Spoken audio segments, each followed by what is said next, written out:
C'est bas. Chers internautes, bonjour et ou bonsoir, ça dépend de là où vous êtes. Je suis Alain Gauthier-Vaumont, votre humble serviteur. Vous le saviez, la publicité est passée sur ma page Facebook quant à cette rencontre très attendue par vous et par d'autres compatriotes ailleurs. Cette rencontre avec un fils du terroir, quelqu'un de pas méconnu de la scène politique ou alors du Gabonais. C'est quelqu'un qui a mis de sa vie, il a mis de tout ce qu'il avait comme force au détriment de quelques parents qui auraient dû, qui auraient dû à cette époque-là lui dire non, bon voilà, il faut arrêter, il faut faire ci, il faut faire ça, mais non. La personnalité a continué à combattre pour que la démocratie soit effective dans notre pays. Avec moi, j'ai M. Placide Roni Obam. Roni Placide Obam. J'y arrive pour m'accompagner dans cette émission, qui est la première d'ailleurs, l'émission appelée Droit au but. Droit au but et a été une collaboration entre plusieurs entités de communication qui se sont retrouvées pour créer effectivement cette tribune pour permettre aux Gabonais de pouvoir s'exprimer dans la liberté totale et selon leur vouloir, selon leur pensée, et en même temps de pouvoir vous informer et communiquer avec vous sur les réalités politiques, sociaux et culturelles qui sont dans notre pays, qui aujourd'hui méritent d'être mis sur la table des débats pour trouver les solutions idoines qui animent ou alors freinent notre pays. Alors, pour animer cette émission, j'ai avec moi, je l'ai déjà dit, le président directeur général du groupe Superstar, en la personne donc de Superstar Média. Superstar Média, j'y arrive, merci. Donc à la personne de monsieur Roni Placide Obam pour justement parler des questions culturelles, parce que nous avons avec nous un homme très culturel et très politique en même temps. Donc pour des questions de politique, c'est votre humble personne, donc Alain Gauthier-Vaumont, qui va m'y intéresser. Alors, comme ça, on va droit au but, c'est le but de l'émission. Chers compatriotes, sur notre plateau, Monsieur Paul Père Paul Omba Abossel, allez-je dire.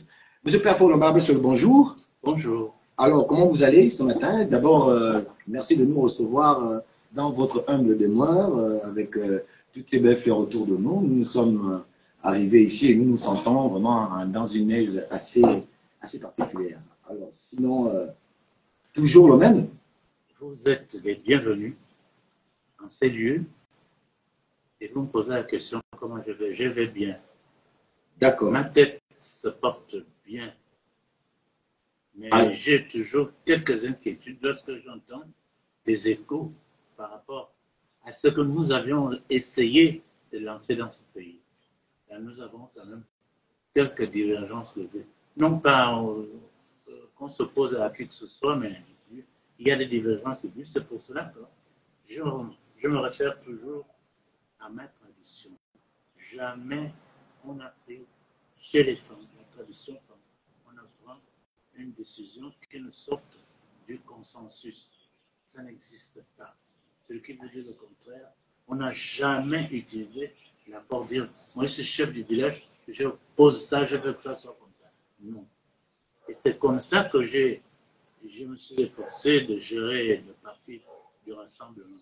Et aucune décision n'a été prise individuelle. C'était toujours lors d'un conseil exécutif ou d'un bureau exécutif. Je me suis étonné que certains soient dit voilà, Baba a décidé d'aller travailler avec le gouvernement. Ils n'ont même pas compris ça. Je n'ai jamais pris une décision tout seul quand j'étais à la tête du parti. C'était toujours un consensus après une réunion du bureau exécutif. Vous êtes les bienvenus. Donc, je vous permets de poser n'importe quelle question. Je réponds à n'importe quelle question. N'ayez pas peur. D'accord. Le but de notre émission, c'est on va droit au but. Nous allons aller droit au but. Effectivement, vous êtes Père Paul Omba Abossel, prêtre siritain, homme politique en 1973, à l'âge de 34 ans. Où vous vous trouviez en fonction à Makoko lorsque, à cause d'un discours que vous auriez peut-être pas dû tenir à ce moment-là, votre existence a basculé. Ce discours vous a, semble-t-il, fait l'objet de beaucoup de poursuites par rapport au régime de l'époque et vous avez été contraint de quitter Makoku grâce à la complicité de vos supérieurs et de la population locale pour être affecté à Oyem. Ensuite, après votre passage à Oyem, vous refaites surface en France, où vous animez les activités d'un parti clandestin, le mouvement de redressement national, Morena en abrégé, créé par Feu Oyonaba et d'autres compatriotes en 1981, entre 1900 plutôt, j'y arrive, 1981 et 1989.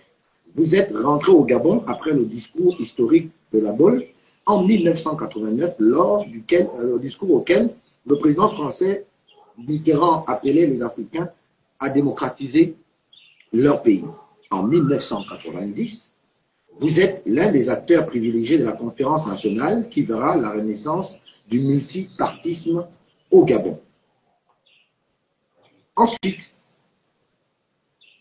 vous avez, en 1993, alors que vous étiez à la tête de l'opposition gabonaise, vous avez été élu président par les Gabonais. Cependant, la Cour constitutionnelle n'a pas validé votre élection et la capitale gabonaise a été en ébullition. En défiance de cette décision, vous avez créé un gouvernement parallèle de la République gabonaise. Depuis cette époque, plusieurs événements ont marqué votre parcours ainsi que celui de votre parti. On va prendre un exemple. Pour votre parti, en ce qui le concerne, le Morena est devenu le RND, Rassemblement National des Bûcherons, puis le RPG, Rassemblement pour le Gabon. Pour vous, en ce qui vous concerne, vous avez connu une séparation avec certains de vos proches collaborateurs, comme le professeur André Kombila, pour ne citer que ce cas-là. Vos discours aussi, à l'époque, autrefois porteurs d'honneur et de fierté pour les Gabonais, sont devenus plus modérés, évoquant désormais la convivialité, etc. Puis, après un passage au gouvernement, vous avez occupé successivement les fonctions de maire de Libreville, ministre de la Culture et des Droits de l'Homme, puis ministre d'État et vice-premier ministre, toujours en charge de la culture et des droits de l'homme. Vous avez tenté de renouer avec votre discours de l'époque des succès, mais ce dernier ne semble pas avoir trouvé l'écho auprès de l'opinion gabonaise qui vous reprochait une forme de trahison. Après cette période tumultueuse, le 19 mars 2017, il y a 8 ans aujourd'hui, vous avez pris la décision de quitter la scène politique gabonaise et de prendre votre retraite politique. Monsieur le président Père Paul Omba Besselo, est-ce exact cette on va dire, parce que pour parler de vous, il faut prendre beaucoup de stylos et beaucoup de feuilles. Oui. C'est très long, c'est très long. Est-ce que ainsi présenté sur votre parcours, vous vous retrouvez? Je vais d'abord faire une précision de vocabulaire. Voilà pourquoi je dis parlons nos langues, pour qu'il n'y ait pas de malentendu avec ce français qui reste pour nous la langue de celui qui nous a battus. Donc nous ne pourrons pas maîtriser. Lorsqu'on parle de trahison, on veut dire ceci. Nous avons fait un contrat pour faire telle ou telle chose. Et vous n'avez pas suivi ça. Vous avez livré notre secret à nos adversaires ou à nos ennemis. C'est ce qu'on appelle en français trahison. Posez la question à ceux qui parlent de trahison d'Omba Besselo, s'ils ont été dans le même parti qu'Omba Besselo. Et quand ils ont été, quel était le contrat qu'ils ont eu avec Omba Besselo? Je n'ai jamais entendu un rassembleur dire Omba Besselo nous a trahis. Parce que nous avions décidé tout ensemble. Et lorsque je suis entré au gouvernement, je me posais la question. Quand je suis simplement candidat à la mairie, je n'avais pas l'intention d'être candidat à la mairie. Mais ça a été décidé lors d'un congrès d'un secrétariat exécutif. Monsieur le Président, présentez-vous vous-même. C'est Jules Mbabakal que je voulais placer là. Il m'a dit non, je vous placerai, il vaut mieux que ça soit toi-même. Alors je voudrais bien savoir sur quoi est basé le terme de trahison de certains qui n'ont jamais travaillé avec moi, qui n'étaient pas de mon parti Ils ne savent pas les décisions qu'on a prises. Lorsqu'on a dit, voilà, Paul, tu acceptes d'être ministre, tu acceptes de faire ceci. Mais c'était décidé au bureau exécutif. Et moi, je me disais, je fais ce que les gens me diront de faire. Mort, vivant. Et quand je faisais mes meetings, même les plus violents, je me disais peut-être que ce soir, je ne vais pas rentrer chez moi. Je me disais, je m'en vais. Voilà, alors, ceux qui parlent de trahison, ils ne savent pas de quoi ils parlent. Ils n'étaient pas de mon parti politique, ils ne savent pas ce qu'on a décidé. Je ne fais que ce que nous avions décidé dans le cadre du parti, du RND ou du RPG. Le reste, je ne m'en occupe pas. Trahison, j'ai trahi qui? J'ai trahi quoi? Quelle décision j'avais prise avec eux et que je n'ai pas suivi? Ça, il faut leur poser comme question. Voilà. C'est une question de vocabulaire. Et vous parlez français. Parlez votre français maintenant, vous racontez n'importe quoi. Bien, d'accord. Monsieur Paul Pameselo, on va aller droit dans le vif du sujet, puisque c'est le but de notre émission. Aujourd'hui, nous avons remarqué cette dépravation de la jeunesse au niveau politique, même social et même culturel. Nous remarquons que les jeunes, aujourd'hui, vont en politique en fonction de la tête de celui qui leur offre certainement une vie meilleure. Les gens vont soutenir des personnalités politiques parce qu'il leur promet du travail, parce qu'il leur donne des petits dons en fonction de ce qu'on leur donne. Est-ce que à votre époque, les choses se passaient ainsi? Parce que nous allons vous nous rappeler que vous reveniez fraîchement de vos activités, comme on l'a dit dans la présentation de vos activités politiques au niveau du Rassemblement national de Bicheron, le RNB, et vous arrivez au Gabon, vous apportez un espoir. Cet espoir qui est bâti sur une philosophie politique, école cadeau, hôpital cadeau, qui a captivé effectivement la conscience collective, cette conscience collective qui vous a suivi bec et ongle, qui vous a suivi avec la plus grande loyauté, et nous constatons au bout d'un temps que vous avez, comme vous le dites vous-même, le mot est peut-être un peu trop fort, trahison, non, mais vous vous êtes retrouvé finalement avec le pouvoir en place. Ce que aujourd'hui les Gabonais vous reprochent. Donc, est-ce que vous ne vous sentez pas quand même quelque part coupable de cette, on va dire, de cette façon de faire la politique où nous avons en face de nous un adversaire, on le combat, ensuite on se retrouve à faire cheminement ensemble? Est-ce que cette façon de faire n'a pas influencé la jeunesse aujourd'hui qui se retrouve une bonne fois on est avec tel, après demain on n'est plus là-bas, on est maintenant là-bas? Est-ce que ce serait l'héritage? Voilà. Est-ce que ce serait cet héritage? Alors, vous ne savez pas, vous oubliez à qui vous vous adressez. J'ai écouté les Gabonais au confessionnal. Je ne pense pas que parmi ces gens qui font la politique puissent me dire qu'ils connaissent mieux les Gabonais que moi. Je les ai écoutés au confessionnal avec le top du secret. Qui est-ce qui connaît les Gabonais parmi ces gens qui parlent? Première chose, quelles sont leurs références par rapport à la politique? Moi, j'ai toujours dit, je ne suis pas un homme politique. Moi, j'ai vécu dans la tradition. J'ai dit, je reste dans cette tradition-là parce que c'est elle qui a fait vivre mes ancêtres. Cette tradition veut que quand il y a un problème, on réunit les gens.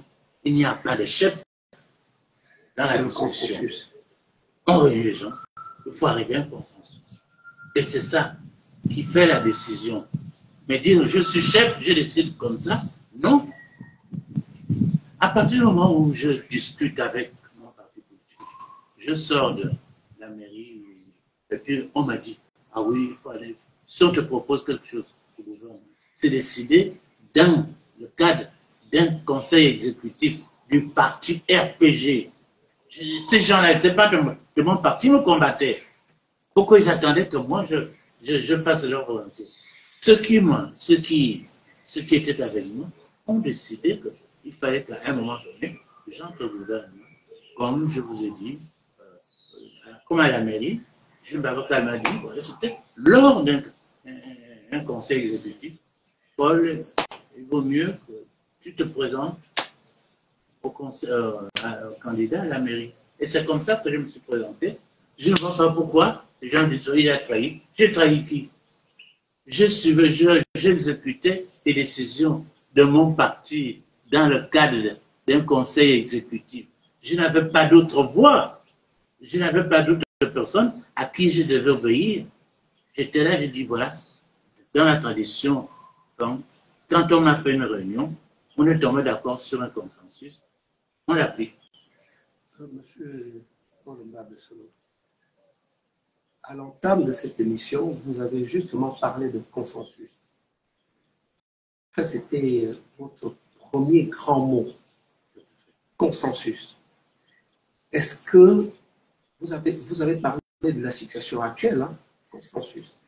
Est-ce que vous pensez que tout ce qui se passe aujourd'hui, tout ce qui se décide aujourd'hui n'est pas issu d'un consensus? Je dis à ceux qui sont responsables, oui, à partir du moment où la décision que vous prenez relève d'un consensus, vous devez vous y tenir. Parce que si on parle de consensus, il n'y a plus rien. C'est la pagaille, c'est le désordre. Si vous êtes arrivé à un consensus, vous êtes tenu de le respecter. C'est ça la tradition. D'accord. Est-ce que toutes les grandes réunions qui ont eu lieu pour reconstruire le Gabon, vous pensez que ces décisions-là ont été prises sur la base d'un consensus? Alors là, je ne sais pas. Moi, je suppose toujours, je juge avec ma tradition. Quand quelqu'un est chef, il sait qu'il a des conseillers, il sait qu'il est chef d'un groupe et il est obligé de discuter avec ce groupe-là. Et à partir du moment où j'arrivais à un consensus, il faut appliquer ce consensus. Moi, je ne suis pas dans le secret des dieux. Je dis toujours, s'il y a eu des consensus que nous ignorons, il faut que les consensus soient appliqués. C'est comme ça la tradition. D'accord. Après 45 ans de lutte acharnée pour l'instauration de la démocratie, du principe démocratique, si vous voulez, dans notre pays, quelle est votre appréciation aujourd'hui à l'évolution de la démocratie, surtout au niveau, on a maintenant les réseaux sociaux? Oui, j'ai compris. Alors, ce que je regrette, c'est que vous êtes de Miguel, vous êtes de Songo, vous êtes de Zangon. Ce sont des villages que je connais, j'ai discuté. Mais vous ne vivez pas comme ces gens-là. Il y a qu'à vous vivre vos parents, pour vos relations avec vos parents, relations avec vos parents. Moi, je connais la tradition quand je vois les gens, je dis, il n'y a plus de tradition là, ils font ce qu'ils veulent, parce qu'il y en a qui s'amènent avec leur petit diplôme de philosophie aristotélicien ou bien platonicienne, ils se croient à quelqu'un. Moi, j'ai jamais, quand j'ai discuté avec les femmes, j'ai jamais fait allusion à quelques certificats ou diplômes que j'avais. Est-ce que, la question que je pose, est-ce que vous êtes femme? On n'est pas femme parce que mon enfant est bien, on est femme. Votre langue, vos habitudes, votre façon de vivre. C'est ça, un style de vie. Le style de vie des femmes, je connais. Mais quand je regarde aujourd'hui, je dis ça. Alors, M. Fort-Badesseau, puisque ça rentre dans le domaine de la culture, à qui la faute? Je ne suis pas chargé de dire la faute est à qui sujet. Parce que bien entendu, alors génération hérite quand même. Vous êtes un observateur averti. Alors je dis, si on estime que ça ne va pas maintenant, il faut faire une réunion pour que ça aille. Figurez-vous, en 1947, les femmes ont fait ce que vous appelez le congrès par mois. Ce n'est pas les femmes qui ont pris l'initiative de ça, c'est le général Eboué qui, fils d'esclave, a vu qu'on traitait les morts comme des animaux. Il a dit, il faudrait maintenant prendre un temps pour leur poser des questions pour qu'on sache exactement ce qu'ils veulent. Et c'est comme ça que les femmes ont choisi la bague au bon. Mais ce n'est pas les femmes seules qui devait faire un congrès, c'est-à-dire il fallait que chaque communauté fasse un congrès. Et aujourd'hui, je dis au point de vue politique, je sais ce que pensent les femmes à partir de 1947. Aujourd'hui, je ne sais pas ce que les femmes pensent. Et à plus forte raison, les autres, je ne sais pas. Il faudrait qu'on arrive à cette méthode qu'on a voulu appliquer, mais que certains Français, Européens, trouvant dangereux de dire ces gens vont devenir indépendants, vont nous foutre à la porte, il faut boycotter ça. Ils ont dit voilà, les Français se sont réunis à musique parce qu'ils voulaient dominer les autres, ils veulent marcher sur les autres. Ça n'avait rien à voir. Alors c'est Balandier, vous voyez dire son nom. Je suis allé le voir au quai de la Seine, j'ai dit monsieur Balandier, vous êtes un salaud. On avait pris une bonne décision. Vous imaginez si chaque communauté gabonaise s'était réunie, comme les femmes l'avaient fait, en sortant un document, on aurait fait la synthèse de ça. Et c'est ça que je continue à dire.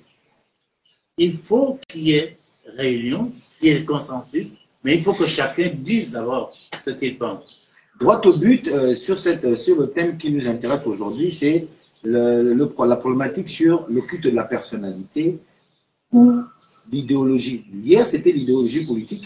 Aujourd'hui, nous assistons à un culte de la personnalité qui est excessif, qu'on appelle aujourd'hui, dans notre jargon de la nouvelle génération, le kunabélisme. Paul Mbabesolo, 45 ans quand même de combat, de propositions, d'acharnement à la restauration de la démocratie. D'après vous, quel sentiment avez-vous avoir légué à la génération aujourd'hui qu'on découvre complètement perdue?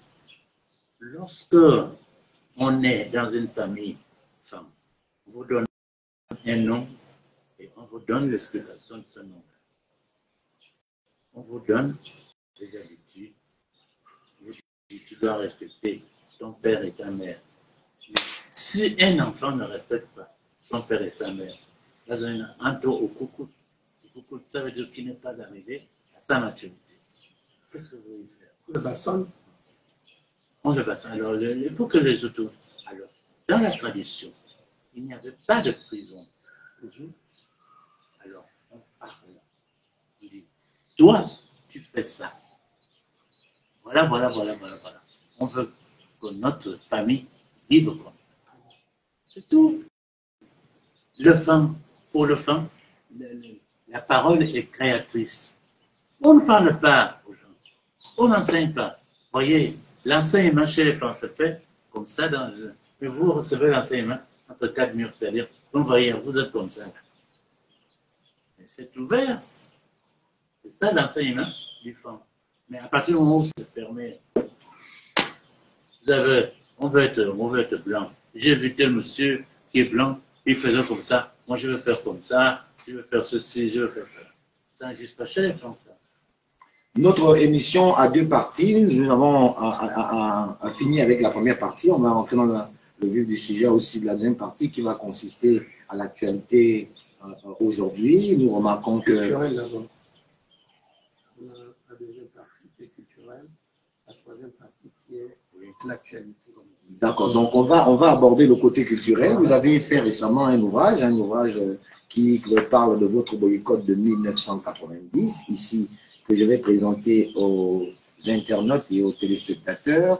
Dans cet ouvrage, il est clairement expliqué les mobiles qui ont amené le RNB, on va dire à l'époque, c'était le RNB, donc avec à la tête, M. Paul Mbabesolo a boycotté. Ce boycott qui a fait couler beaucoup d'encre et des salives, où les gens ne comprenaient pas pourquoi. C'est pour cela même d'ailleurs qu'on posait des questions. Est-ce que c'est l'héritage? Est-ce que nous sommes là présentement on va appeler ça une tragédie de l'opposition qui est toujours, on va dire, votée, alors, mais jamais ne prend le pouvoir. Lisez bien le texte.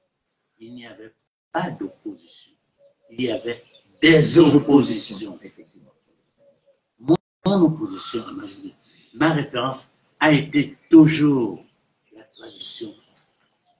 Et lorsqu'on fait le boycott, on dit, nous avions fait des réunions, on est tombé d'accord sur sur 14 préalables. On est tombé d'accord. Et puis, arrivé au moment où on devait l'appliquer, vous êtes passé à côté. Donc, je ne marche plus. C'est aussi simple que ça. Le fond un raisonnement très simple. On est une famille. Il y a un problème. On se réunit. Et chacun parle librement. On le laisse parler. On ne paye pas les gens pour qu'ils aillent dire ceci ou cela. Une fois on a pris la décision de Muratara Brave, qui me fait Anna. Et c'est ça que tout le monde suit. Est-ce que c'était une affaire de fond? Est-ce que c'était une affaire de fond? C'est ça que c'est. Est-ce que c'était une affaire de fond? Non, mais justement, c'était pas une affaire de fond. Mais je sais, dans toutes les traditions africaines, c'est toujours la réunion, le consensus. Il n'y a, dans aucune communauté africaine, vous trouvez la prison, ni vous trouvez les élections. Ça veut dire qu'il y avait une unité culturelle. Malheureusement, vous n'étudiez plus. Vous préférez étudier l'histoire de France, des gens qui ont eu des chefs comme Napoléon, comme les autres. Avoir à la tête un criminel, vous imaginez ce que ça produit comme enfant. Dans le livre, vous avez parlé de la trahison d'un des vôtres qui avait traversé, vous n'étiez pas au courant.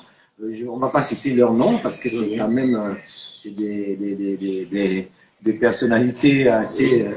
Là, je parle. Vous avez dit des oppositions. Quand on sait qu'à cette époque, il y avait encore les... On va quand même citer cela, les Ngonjo Okawe, les Mbaba Solo, il y avait les l'abbé Ngoua.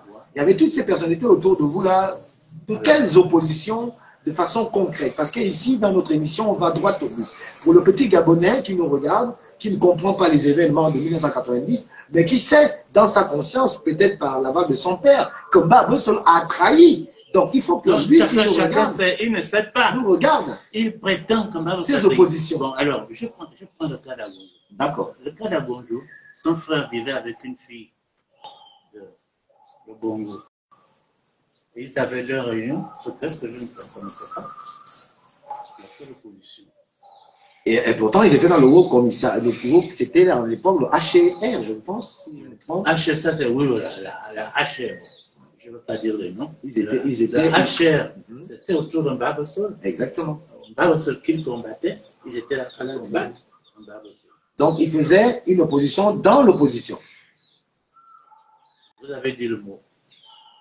Oui, Ronnie.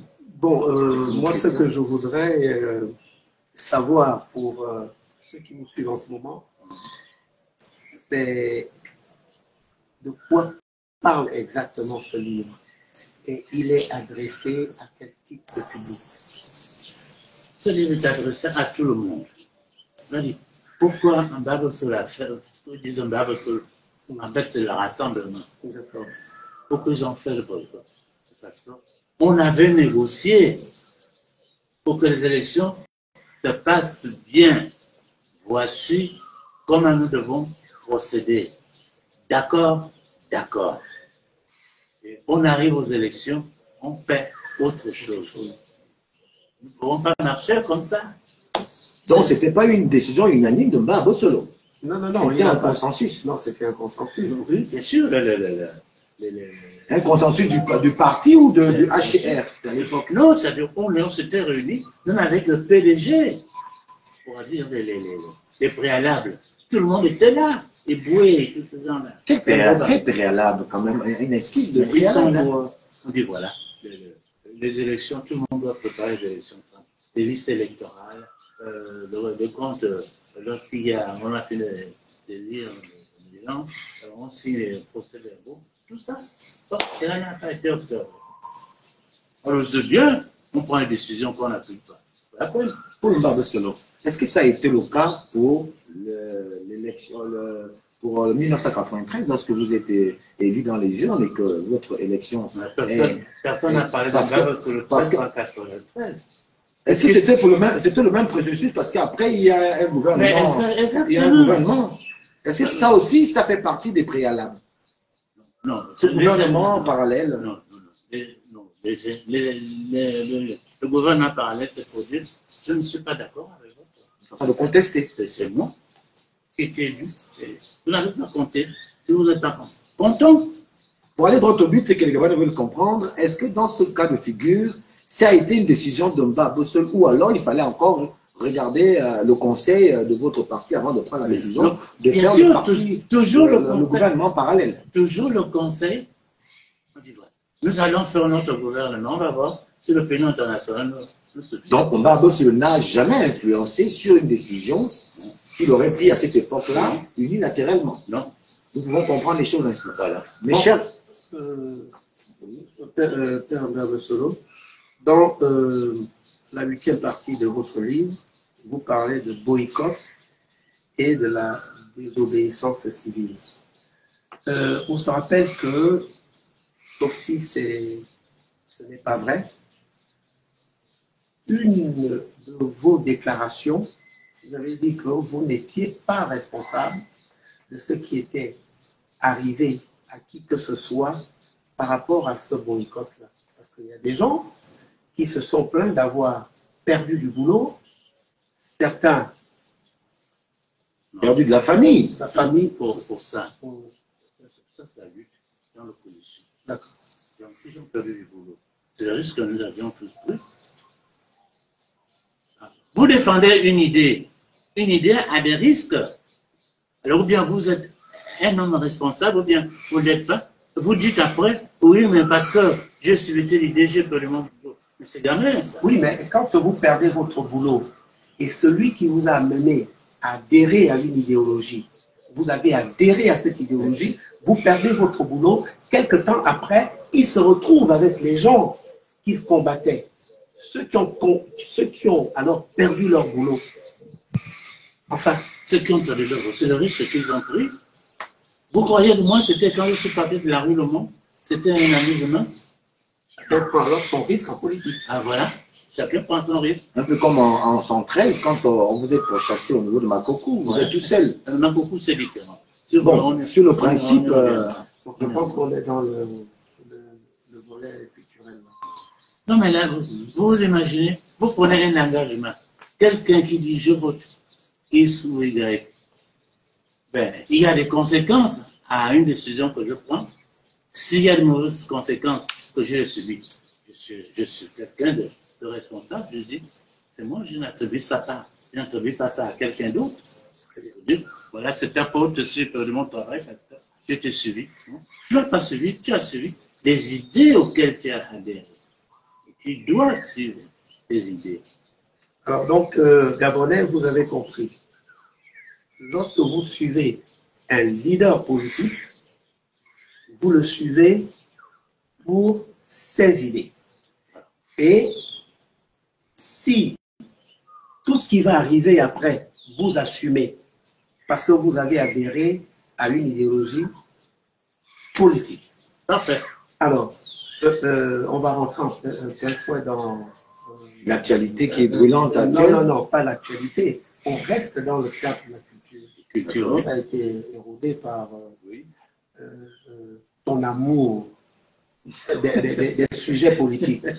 Bon, alors, Père Mbabo Solo, vous avez marqué l'histoire de la culture gabonaise avec la fête des cultures. Cette fête des cultures qui a, n'est-ce pas, mis le Gabon en avant. Parce que c'était l'une des plus, sinon la première grande rencontre culturelle, échange, carrefour de tout ce qui est culturel au Gabon. C'est mort. Pourquoi vous laissez mourir cette œuvre?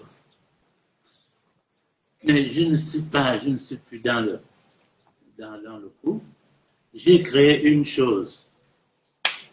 C'est ceux qui sont venus après moi, je leur en assurer la pérennité. Mais oui, mais Père Mbabo Solo, c'est certainement au Gabon. Hein. Moi, je vois, c'est au Gabon qu'on attend que les idées qu'on construit soient accompagnées des financements, soit de l'État ou je ne sais pas de trop quoi, pour que ces idées-là aboutissent à quelque chose de concret. Vous avez un nom Vous avez, comme l'autre le disait, un carnet d'adresses. Ailleurs, c'est... Carnet d'adresse, c'est quoi? Je n'ai pas de carnet d'adresse. Ah, Parce que, en fait, ce qui a empêché que j'arrive à la tête du parti en 93, je dis en silence, ce n'est pas là. d'accord. C'est venu d'ailleurs. C'est la raison pour laquelle je suis contre les partis politiques.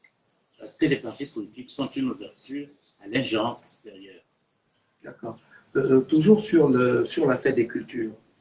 La fête des cultures aujourd'hui peut continuer à vivre parce que vous l'avez fait vivre à partir du déclenchement que vous aviez fait auprès de certains annonceurs, certains promoteurs. Moi, j'ai travaillé là-dedans à l'époque, j'étais jeune étudiant, j'ai même oublié d'amener le diplôme que vous m'aviez signé, jeune communicateur. On allait chez des Libanais, on allait chez des opérateurs économiques. Tout le monde a participé là-dedans.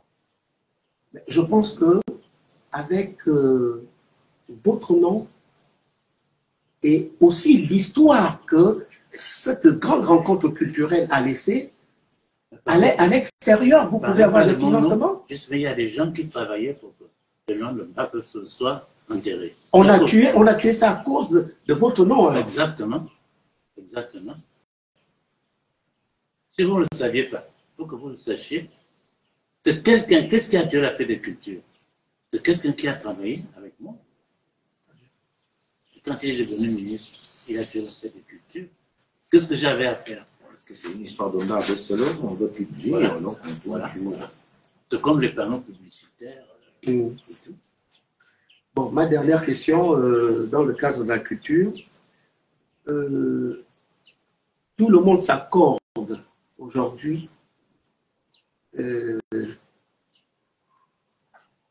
que la transition s'est très bien passée parce qu'il y a eu des routes arrangées, il y a eu dans le social les retraités qui ont eu leur, comment on appelle ça, voilà, donc les retards de paiement et tout ça, tout a été établi.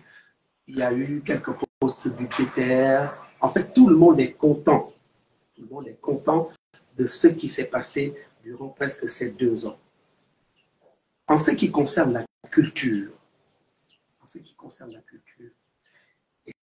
que vous pensez que il y a des actes qui ont été posés et qui peuvent permettre de penser que si les mêmes individus continuent, si on les vote, on va penser que quelque chose de bien va se passer dans le cadre au niveau culturel. Bon, je ne suis pas au niveau où on dit qu'il faut voter un tel. Je réfléchis objectivement. La culture, il faut d'abord l'accepter soi-même. D'accord. J'accepte que je m'appelle Babosomba Mbuba. Donc, vous avez des gens qui ne connaissent l'intérieur. Ils ont déjà nié leur propre culture. Il faut recommencer l'enseignement qu'on a donné au moment où on a créé la fête des cultures. Parce que ce n'est pas évident que quelqu'un assume ce qu'il est. Vous savez, les Français, quand nous les critiquons, les Français n'ont jamais lutté pour leur culture. César est arrivé, il leur a tout imposé. Et le français que nous parlons, c'était pidgin latin. Posez-leur la question, donnez-nous un peu les proverbes de vos ancêtres. Voilà. Quelle langue ils parlent? Ils ne pourront pas vous dire. Ils ont tout abandonné. Ils ne savent pas lutter pour une culture. Parce que c'était jeune dans leur esprit. Pour nous, vous savez, avec l'oralité, ça fait des millénaires qu'on est en lutte contre nous, pour nous réduire en néant. Mais nos cultures restent. Ça veut dire que c'était du solide. Tu peux citer les proverbes, les proverbes gaulois, ils ne les reconnaissent pas. Et ça parce que défendent ce que l'on est. C'est pour cela qu'ils ont des trucs sur leur passage.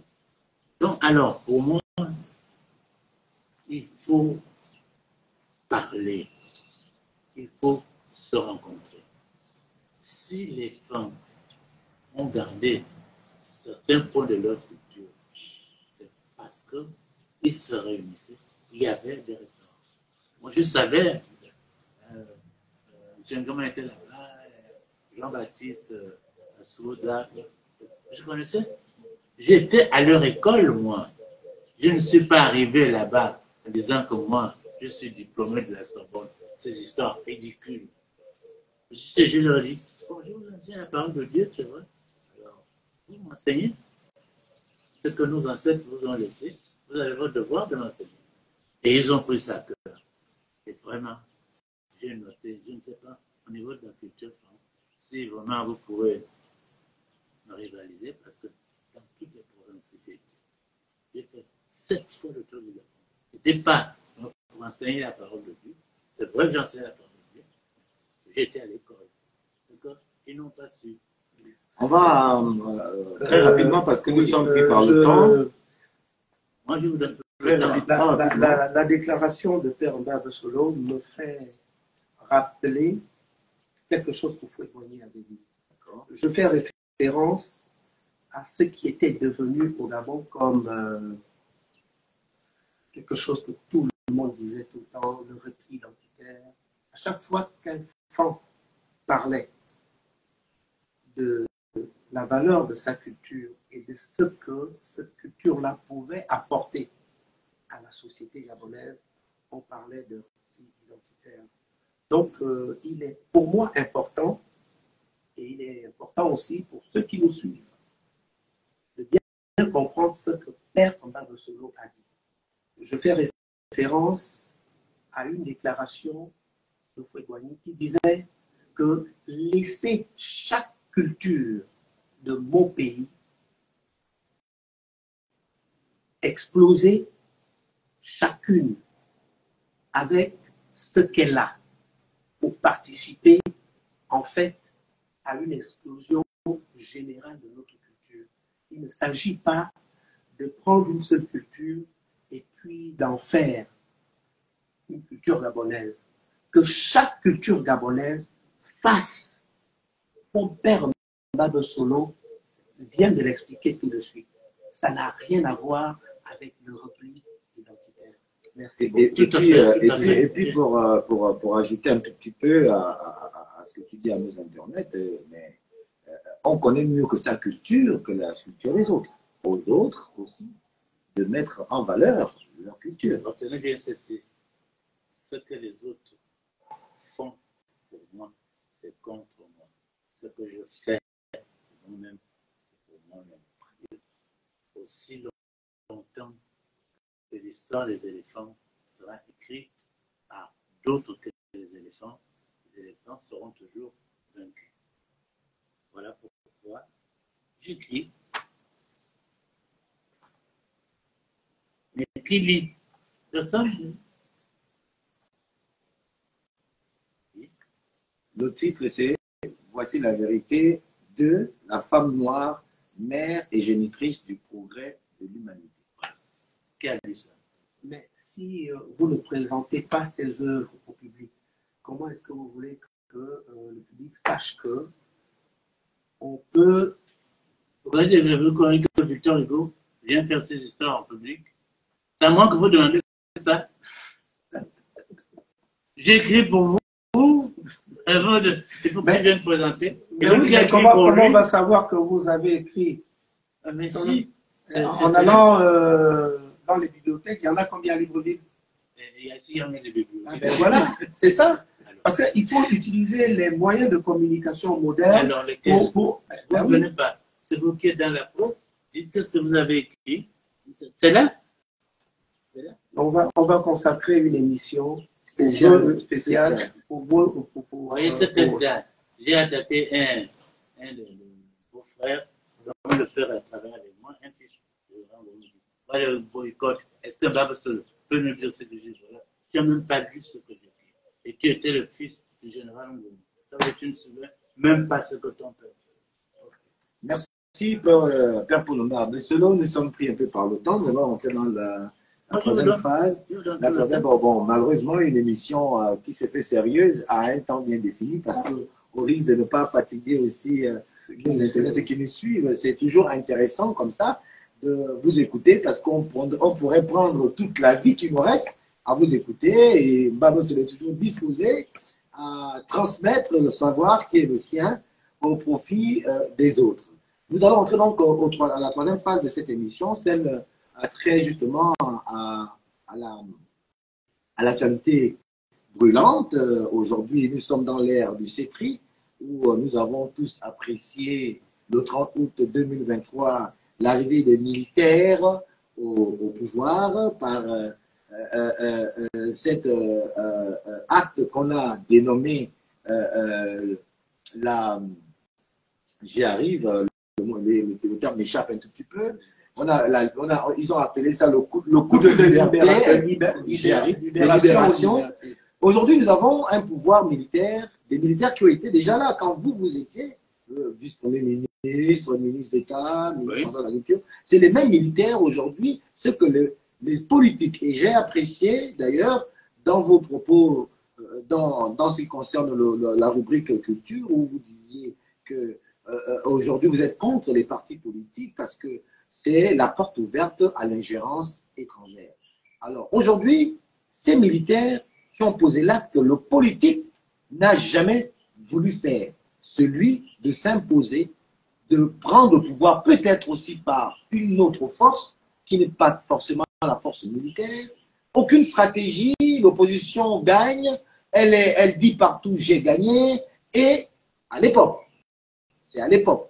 Et ceux qui sont censés libérer le fauteuil s'installent et prennent encore du plaisir à mater les Gabonais, à les mater. Alors les militaires, en bon, on les appelle la grande muette, eux qui sont la grande muette, les militaires ont pris la peine, sinon la décision de poser la... Nous sommes aujourd'hui à l'heure donc du CETRI, pour revenir à ce que j'avais déjà dit. Quel est votre regard, pour rentrer au vif du sujet, sur cette situation que nous avons vue aujourd'hui avec les militaires au pouvoir et ce que les militaires font et cette élection aussi qui arrive à grande pompe? Allez, militaires au pouvoir. Depuis 1964,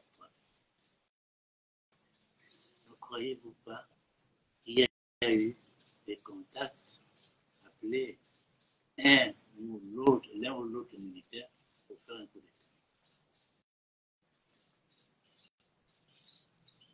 Alors, comment ça se fait? La proposition a été faite en Libye, qui a fait son analyse. Et il a pris le risque de faire un coup d'État. Quel autre Gabonais parmi ceux qui parlent de votre question? C'est comme ça quand on parle pour un peu de culture, quand ils sont d'heure de bière, Bolo, oh oui, lui a dit, c'est ça, c'est la dit, c'est ça. Il y a beaucoup qui ont pris ce risque. Il y a Kelly Ondon qui a pris ce risque. Il y a Manda qui a été tué, qui ont pris ce risque. Il y a des renseignements que je ne peux pas vous Non. Prendre le risque, oui. Prendre le risque, ça veut dire que lui, il a réussi son coup, mais les autres n'ont pas réussi leur coup. Il y en a qui ont perdu la vie. C'est pour des raisons précises. Moi j'avais consacré ma vie. Et j'ai mon accompagné si on veut. Si vous vous engagez sur cette voie, il ne faut plus que vous parliez de votre vie. Oui, bien sûr. Même quand on fait de l'opposition, même aujourd'hui, si vous voulez faire une découverte scientifique, si vous voulez la publier, dites que vous prenez le risque de faire. Il ne faut pas oublier ceux qui ont tenté avant Olivier, qui sont en prison aujourd'hui. Kelly Ondon, on sait qu'il est en prison à cause de ça. Mandat qui a été exécuté, comment on appelle ça, Orlando, oui. Parce qu'il avait tenté. Mais il faut dire par contre, oui, mais il faut par contre dire que, enfin, je me permets de proposer cela, que Olivier, lui, il a réussi son coup. Voilà, peut-être laisser Mabo se développer au risque de... Non, il a dit, tenter. Et donc, Et peut-être il a dit qu'il a réussi. non, non, non, ne parle pas à sa place. Non, non. Il a pris le risque. Voilà. Quelqu'un qui tente de faire un coup d'État ou même de faire l'opposition, prend un risque. Si vous avez une occupation, un emploi, vous risquez de le faire. Ça ne doit pas être comme ça. Déjà, c'est ce que je disais déjà à M. Bonjour. Monsieur le Président, vous avez des Gabonais qui sont compétents et qui ne sont pas forcément d'accord. Il faut mettre leurs compétences au service du Gabon. C'est la première chose. Un chef, il faut savoir utiliser ses compétences. Si tu te charges de... Moi, j'ai fait... bon, on m'a dit non, non, non, non, non, c'est ça. J'ai dit bon, je vais vous mettre à l'école. J'ai insulté Bongo 2 fois. Waouh, waouh. J'ai fait le discours Astori, où je l'ai insulté comme le dernier des citoyens. Astori et Akambo.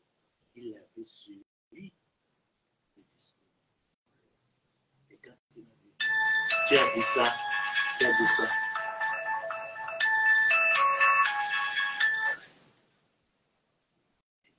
Qu'est-ce qu'on fait? Je me suis assuré qu'il écoutait. Parce qu'il faut déjà qu'on vous écoute. D'accord. Parce que vraiment, alors, à l'Astorville, j'étais, à cette époque, c'était le PDG total. Et après avoir insulté Bongo vraiment honteusement, j'ai été accueilli par Mouval. Kyoba.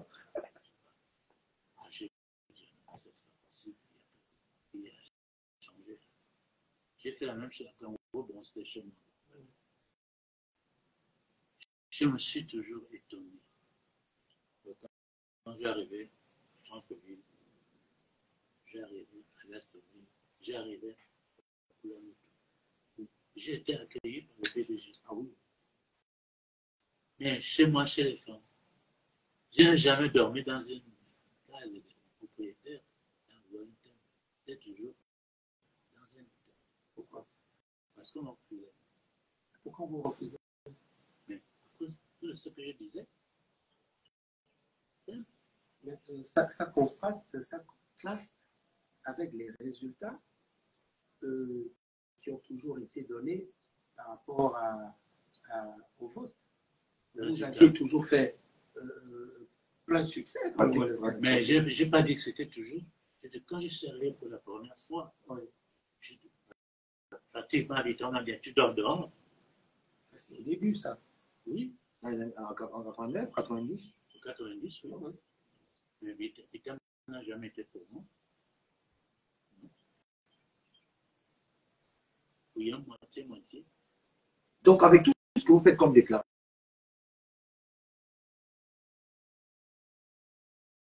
parce que quand vous dites 89, 90, que vous avez déjà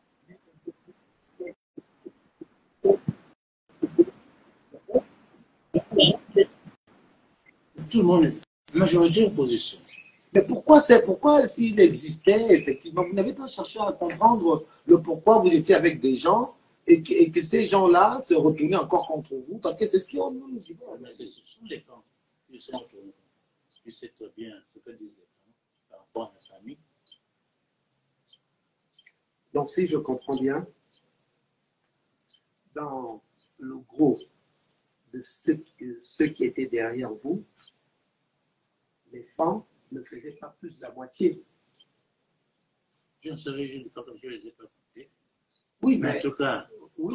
quand il y avait quelques femmes intellectuelles qui étaient avec nous, les femmes du village qui étaient avec nous, pas les femmes intellectuelles. Ah bon, Nous d'accord. avons un problème de temps. Nous allons rentrer rapidement pour finir cette étape de notre rencontre avec Père Paul Lombard de Solo. Donc, je le disais, nous avons un nouveau pouvoir en place, le pouvoir militaire. Aujourd'hui, votre regard sur ce qui s'est fait pendant les deux années. Je dis toujours le même principe. Le pouvoir militaire est là. J'ai dit, si le pouvoir militaire veut réussir, il faut réunir les gens. Et réunir les gens, on a adopté un mot. On a réunion nationale inclusive. Si vous gérez une famille ou un groupe d'hommes et de femmes, il n'y a pas ce principe d'inclusion, vous ne pouvez pas réussir. En tout cas, ça, nous avons à partir de l'expérience que j'ai. Votre regard sur le nouveau code électoral qui est en train de... Le nouveau code électoral, une loi est faite pour un temps et pour un contexte. Le nouveau code électoral, c'est pas une critique que je fais, mais je dis simplement un point de vue de quelqu'un qui suit avec intérêt ce que font les gens. Le code électoral, on parle de 30% de femmes qui doivent se présenter. Est-ce que vous vous rendez compte? Toi, tu sais le rôle que ta mère a joué dans ta vie. Tu es arrivé, c'est elle qui a su la première, c'est elle qui a annoncé à ton père et à tout le monde. Elle mangeait, toi étant dans son mari, dit ça, je ne peux pas manger, ça elle peut manger à cause de ce que j'ai dans le ventre. Et quand vous êtes né de votre mère, vous êtes né, moi je suis né dans une cuisine, quand je suis né, je suis tombé d'abord dans les mains d'une femme joueuse. Et elle m'a posé sur une feuille de bananier ramollie au feu. On n'a jamais fait de recherche là-dessus. Des choses comme ça. Je croyais que nos ancêtres n'avaient pas fait. Alors, et cette femme-là, j'ai dit, tu as droit à la parole. 3%. 3%. 30%. 30%. Vous vous rendez compte de l'aberration. Il faut que ça monte. Il faut pas dire que ça monte. Il faut faire les choses normalement. Vous envoyez les enfants à l'école, les filles, les garçons. C'est le même problème. Pourquoi arriver à occuper les fonctions politiques pour 30% de femmes? Vous qui êtes homme culturel, est-ce que la place qu'occupe la femme dans notre culture, et même dans la culture femme, est-ce que c'est la même place? Parce que les gens, on a une culture. Cette culture-là se projette dans ce qu'on décide aujourd'hui. Parce que c'est ancré en nous. La femme, ces 30%-là, c'est ce qu'elle représente. Non, justement. Ça montre que vous êtes pas, ça montre que vous ne connaissez pas votre culture. Donc, la femme avait quelle place dans notre culture? Dans l'Afrique, la femme, elle était l'égale de l'homme, à tout point de vue. Ah bon? Tout à fait. Lisez, allez lire les textes en Égypte, pharaonique. On revient de la brousse, elle porte tous les bagages pendant qu'on marche seul, avec son petit Tout est comme ça. Tout ce qui se décide, c'est ta mère qui parle. Toi, tu ne peux pas dire ça, je dois ça à mon père. Ou tu trouveras une ou deux choses. Mais tout le reste, tu dois à ta mère. Et arriver à la gestion du pays, non, tu as le droit à 30%. Est-ce que ça sous-entend qu'Apollo Babesol n'est pas tout à fait d'accord avec ces textes? Non. Qu'est-ce que Babesol aurait... Alors, culturellement, je ne critique pas, je dis culturellement, ça montre que vous n'êtes pas au point culturel. À partir du moment où je parle du fait que la femme était égale au homme, même dans la communauté. Si les femmes ont brûlé la femme, ça veut dire que c'est une culture qui leur a été imposée parce que je sais que toutes les communautés africaines avaient pour principe la femme qui était l'égale de l'homme. Bien qu'elle soit la deuxième dans le foyer, la deuxième tout à fait. Mais elle était égale. Chacun avait son rôle. Voilà, on ne parle pas d'idéologie. On parle sur mon niveau d'intérêt. Alors je dis ceci. Vous allez appliquer ça dans 40 ans. Mais vous donnerez raison.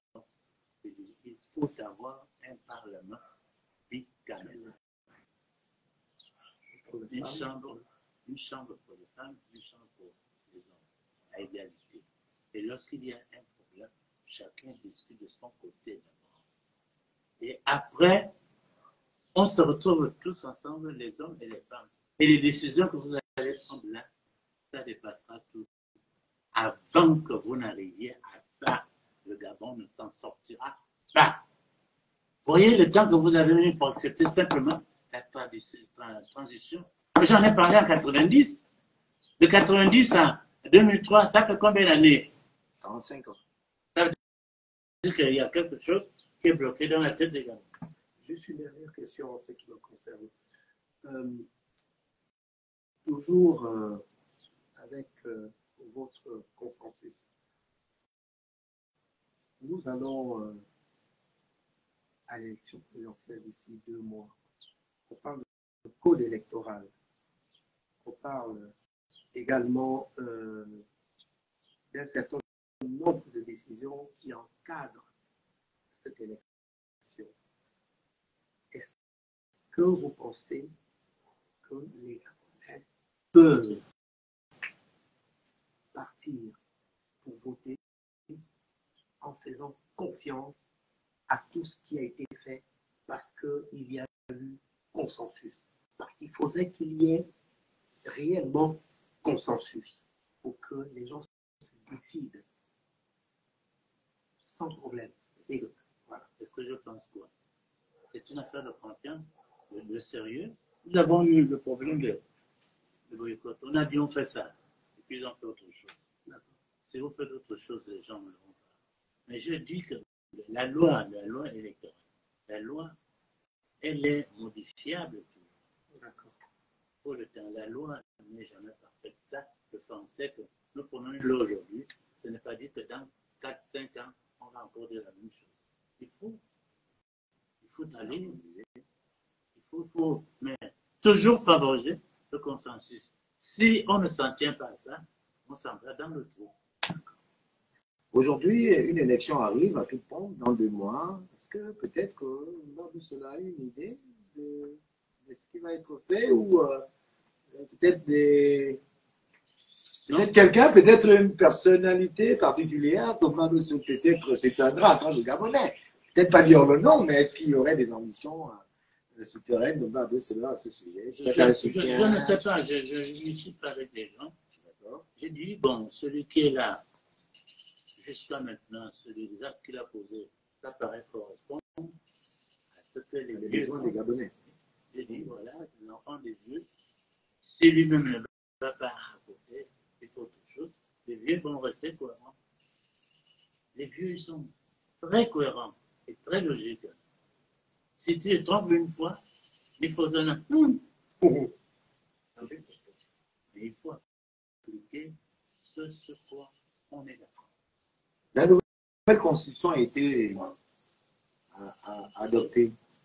C'est vraiment? La nouvelle constitution. Est-ce que tout est joli et pour Mbambe Solo? Non. À partir du moment où il y a plein par demain, dit qu'on ira. C'est déjà le signe que. Alors, il faut que tout ce que nous faisons comme loi, il faut que, je vous redis, il faut que la femme soit à sa place, c'est-à-dire égale de l'homme. Si vous refusez ça, vous ne vous en sortirez pas. Eh bien, merci. Nous étions avec Paul Mbambe Solo. Comme vous le savez, les bonnes choses ont toujours une fin et nous vous promettons de revenir parce qu'avec une bibliothèque pareille, nous ne pouvons pas éplucher tous les alentours des questions.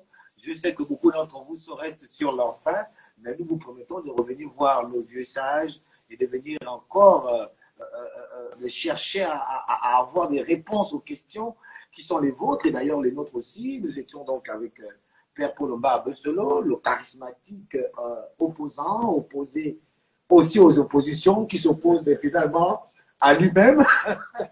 Alors, donc, c'est dans cette ambiance joviale que nous allons vous quitter, chers téléspectateurs et chers internautes, peut-être laisser à notre invité un mot de la fin avant de nous quitter. Un mot de la fin. Vous êtes pour un point de vue politique. Vous prenez la responsabilité des conséquences de la position politique que vous prenez. Si vous arrivez des ennuis, ne dites pas c'est à cause de mon leader. J'ai dit à tout leader ne décidez jamais seul. Je me cite un peu un exemple. Jamais j'ai pris dans le cas du RPG une décision seule. C'était toujours après un conseil exécutif. Ceux qui parlent de trahison, ils ne savent pas ce que le mot trahison veut dire en français. Soyez vous-même. Il ne faut pas avoir peur de parler. Si vous voyez qu'il y a des choses qu'il faut changer, il faut le dire simplement et que ceux qui exercent l'autorité accueillent ça comme nos ancêtres faisaient. Je suis d'un clan dont le chef avait été borgne et il avait une bosse dans le dos. Et lorsqu'il devait parler à une de ses belles filles, il dit, viens là, au bon. Je vous revois, dis que je suis borgne. J'ai une bosse à ta valeur, à quoi en rose. Maintenant, j'avais peur que je te parle que toi, au lieu de m'écouter, je te dis, regarde son œil précédent. C'est comme ça qu'il parle. Voilà. Il parle. Il disait la vérité. Il faut que le chef dise la vérité, tienne le même langage avec tout le monde. Pas, tu dis ça à tel autre tu dis ça, à tel autre tu dis ça. Une fois on a découvert que le chef a plusieurs bouches, c'est fini pour votre autorité. Alors, pour ne pas perdre cette autorité, il vaut mieux suivre le consensus, comme ça, vous aurez toujours le peuple avec vous. Il faut donc toujours le consensus, comme ça vous aurez toujours le peuple avec vous, les conseils d'un sage qui peut profiter à n'importe qui d'entre vous qui est en train de nous suivre en ce moment, et même aux plus hautes autorités, parce que le consensus est finalement la mère de la stabilité. Chers internautes, chers compatriotes, c'est ainsi que prend fin notre première émission. La deuxième sera samedi prochain, je vous l'annonce déjà. Nous parlerons toujours des questions qui brûlent vos lèvres et font zinc sur vos oreilles, mais ne vous inquiétez pas, nous allons y revenir. C'est la fin de notre première émission, Droit au but. Dans Droit au but, nous allons au fait de l'action et au fait des informations. Était avec moi pour animer cette première émission, M. Ronnie Placide Obama, qui est le président directeur général du groupe Superstar Media, était également avec nous, son cadreur, en la personne de M. Joe Cédric, et derrière l'écran que je regarde ici, quelqu'un que je vais garder le nom par discrétion, mais un professionnel, je dis bien et je le répète, un professionnel de la communication et de l'information, en tout cas, quelqu'un qui a les leviers dans cette fonction, qui veut rester encore pour quelque temps anonyme, ne serait-ce que pour aujourd'hui. Alors donc, M. Paul Maboselo, merci de nous avoir reçus chez vous. Nous remercions aussi également les personnes qui ont permis que cette émission se passe à merveille ici. Peut-être pour finir, une petite impression sur l'émission, peut-être, petite impression. L'émission, vous êtes jeune, vous avez beaucoup d'informations objectives. Instruisez-nous. Il ne faut pas avoir peur.